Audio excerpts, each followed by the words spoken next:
Same-Sex Prohibition Act, which was ratified by President Jonathan Goodluck, the then president, in 2014.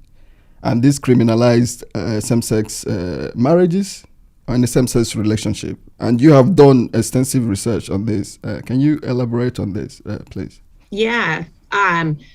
First, let me back up a little bit by saying that same-sex sexuality is criminalized in most sub-Saharan African countries already, and that was the case in Nigeria.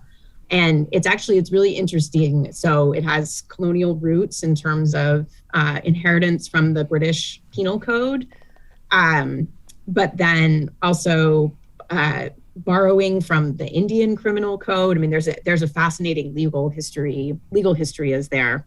But so just to be clear, prior to the Same-Sex Marriage Prohibition Act, it was not that same-sex sexuality was legal in Nigeria. So this was something that was put on top of already existing rules. And perhaps the most concerning part, I guess, so one interesting part, there was no agitation within Nigeria for same-sex marriage. So the law came from several different places. One is that there had been a move within the global Anglican community towards recognizing same-sex marriage. And it turned out that the primate of the Nigerian Anglican Church ended up leading the sort of global opposition to this. So that was going on at the same time. South Africa had legalized same-sex marriage, so there's something else happening on the continent.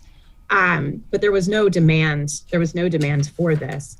And then there were also political roots as well. So President Jonathan was running for re-election. He was not doing terribly well.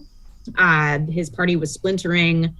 And some have argued that his support for this bill, which had been working its way in various forms actually through the Nigerian legislature since as early as 2006 and 2007,